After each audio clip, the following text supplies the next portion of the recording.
Futuro 2025.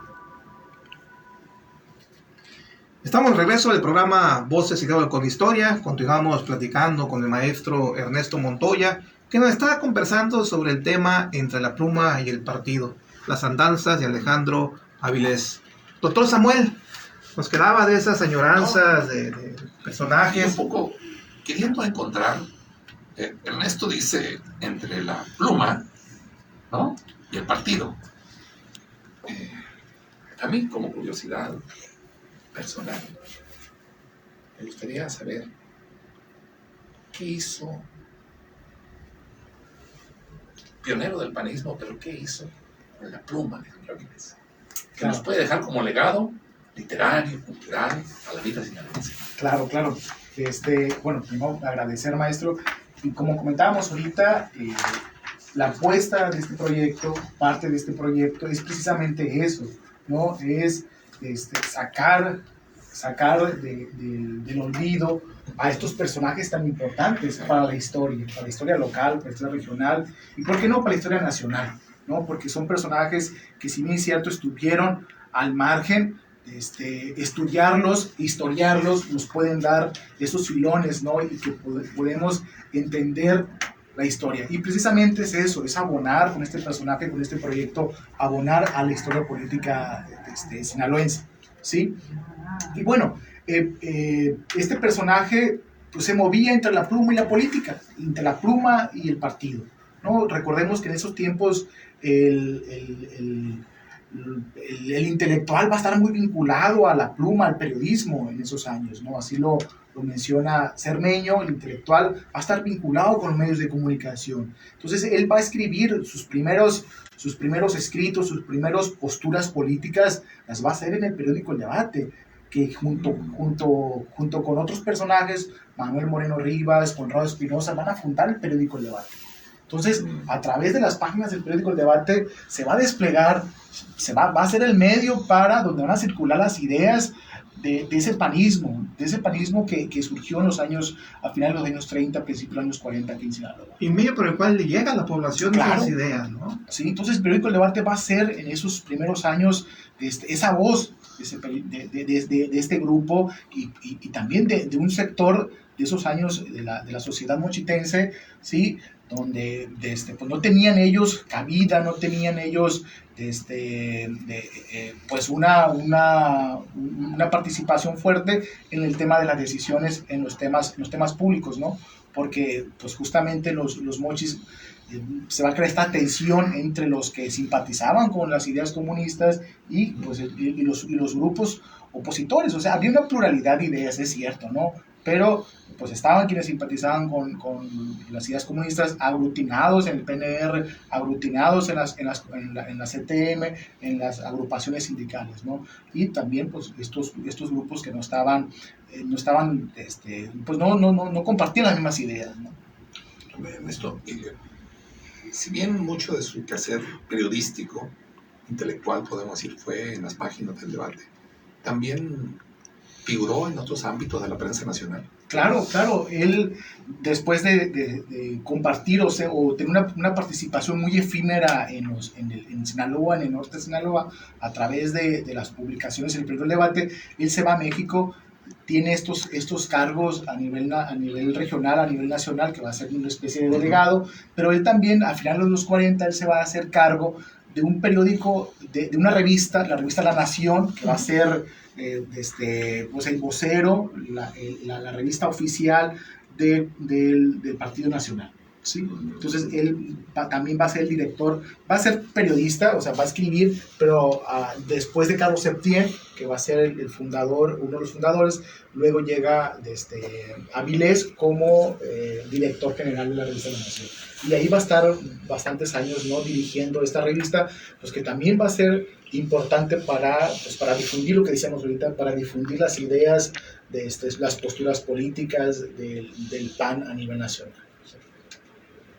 Estamos hablando de un hombre que tendría entre los 30 y 40 años de edad en ese tiempo. Pero usted decía ahorita que tuvo una vida longeva. Sí. Yo me preguntaría, ¿qué fue de este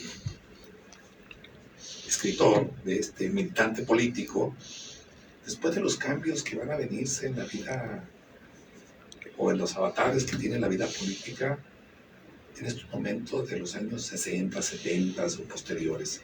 El Avilés, como intelectual y como ser humano maduro, podemos decir. Sí, ¿Por exactamente. dónde se movió en estas lides? ¿Siguió en el PAN? ¿Siguió escribiendo? ¿Qué hizo?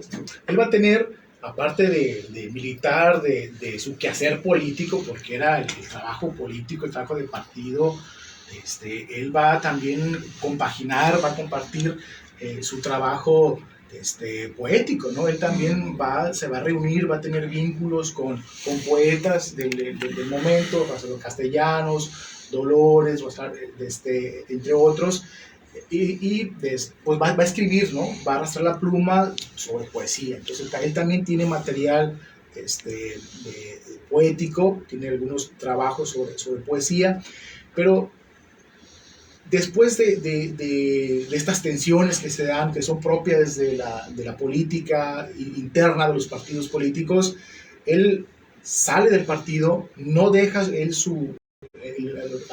a principios de los años 60, los 63, 64, precisamente por estas tensiones que se dan, él no deja el partido, como dijéramos ahora, al garete, ¿no? Él va a tener relaciones, va a seguir teniendo estas relaciones, pero él ya no tan intensa como lo tenía, ¿no? Él, después de tener estos cargos, él deja la revista y se va a dirigir a ser parte de la Escuela de Periodismo Carlos Septién, ¿sí?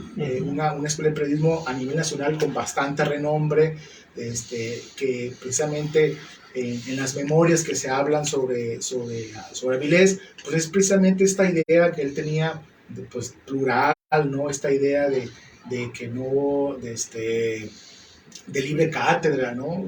O sea, llega a la Carlos Septién y va a ser una escuela, la Carlos Septién, adscrita a la Acción Católica, ¿sí? Entonces ahí, sin cierta forma, había ahí alguna restricción sobre qué era lo que se tenía que enseñar, ¿no? Entonces él llega, las memorias comentan pues que él llega y pues dice libre cátedra, ¿no? Pues a la pluralidad de ideas. Entonces, y pues ahí también vas a tener bastantes años en esta escuela, y a los años 80 y algo más o menos es cuando deja ya la docencia, y él sigue escribiendo uno de sus últimos libros, creo que también de poesía, habla sobre los seres, se me escapa el nombre, pero él sus últimos años siguió escribiendo, escribió en el Noroeste, en el periódico Noroeste también tuvo su espacio, tuvo su columna, y hay algunos trabajos precisamente de donde hablan que también él va a ser fundador del Noroeste. Entonces, la pluma siempre estuvo presente. Sí, entonces, dos periódicos importantes en el estado de Sinaloa, ¿no? O por lo menos dos de los más importantes. El fundador va a ser Alejandro Avilés. Le deben mucho los Mochis y Avilés. Sí. La prensa sinaloense, Sí. el periodismo sinaloense. Sí. Con esto me platica de vuelta con las curiosidades. Quiere decir que nunca fue atrapado por las ofertas del poder. Es decir, no se aplicó aquello, en el caso de Avilés, mera pregunta, que planteaba Álvaro Obregón en su momento, que nadie aguantaba un cañonazo de 50,000 pesos. Nunca estuvo ligado al oficialismo. Desde entonces construyó él su vida, su docencia, su quehacer en las letras de manera independiente y libre, no bajo en el beneplácito y la autorización, el visto bueno, podemos decir, del oficialismo imperante en aquellos años. La información que he consultado, el archivo que hemos consultado, que sobre todo es correspondencia, que se encuentra en el ITAM, no hemos encontrado estos vínculos con el poder, con el oficialismo, con el partido en el poder. No hemos encontrado. Todavía posterior a esta vida larga, pública, Y incluso en sus letras tampoco se ve, ¿no? Él como decíamos ahorita, se ha manejado o se manejó en estos márgenes, no era una persona de reflectores, ¿no? Era una persona más bien que se pues precisamente la pluma, ¿no? A través de su pluma era donde él planteaba, donde él escribía, sí, era muy refugiado en sus ideas, en su pluma, ¿no? Pero no era una persona vinculada. Ya como una pregunta, Ernesto, ¿en el poder nunca aspiró a tener un puesto político? ¿Buscar una candidatura a diputado, a senador, a gobernador? Muy buena pregunta, maestro, porque precisamente en estas andanzas que él va a tener en los primeros años, este grupo de intelectuales, vamos a llamarlo así, de periodistas que se van a aglutinar en Los Mochis, en este centro, ya en estos precisamente quehaceres, ¿no? Le hacen la propuesta, ¿no? Se la hacen al dirigente nacional, a Gómez Morín, la propuesta de la candidatura a una diputación federal a este personaje. Y él, en una carta que también le manda al dirigente nacional, automáticamente le dice no. ¿Por qué? Porque el que conocía cómo estaba el teje-maneje en el noroeste era él, pues. O sea, las condiciones que había en el país, en el noroeste, para una candidatura, pues él, o sea, creo yo que él tenía pues el conocimiento, ¿no? Al dedillo de cómo estaba la situación, ¿no? O sea, y a lo mejor también porque, como decíamos, a lo mejor él pensaba, o él le gustaba estar, ¿no? A lo mejor fuera de los reflectores. Muy bien, Ernesto. Doctor Samuel, ¿nos vamos? Nos vamos. Ya último comentario. Podemos decir entonces que la modestia, ¿sí?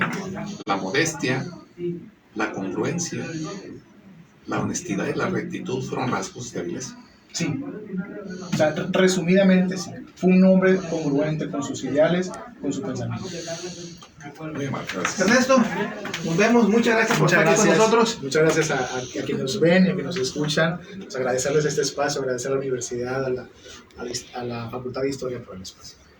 Y así nos despedimos agradeciendo a nuestra directora, la doctora María Los Ángeles Italia García Murillo, el apoyo de Redo Guas, el apoyo de Gerardo en cuestiones técnicos y nuestro rector, el doctor Jesús Madueña Molina. Gracias.